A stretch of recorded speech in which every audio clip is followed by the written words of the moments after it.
Жалко, что нет худсовета, которые могли бы наставлять и преподавать. Очень много без образования людей, это тоже плохо.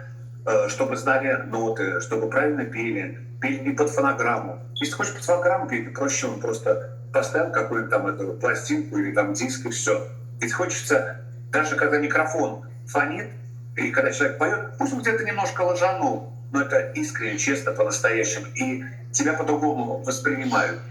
А смотреть картинку я как бы не очень. Ну вот сейчас вот, если правильно понимаю, там вот этот Ваня Дмитриенко такой есть, да, молодой, который сейчас прям вот у него были концерты, аншлаг. Вы следите за такими вот? Я смотрю, но я не знаком с его творчеством. Я слышал об этом. Ну, я, конечно, многие вещи слышу от Вадика. Вот эту молодежь, которая там вот она взлетает, потом куда-то пропадает, следующая, как вот конвейер какой-то. У меня Взлететь хорошо, самое главное удержаться. удержаться, да.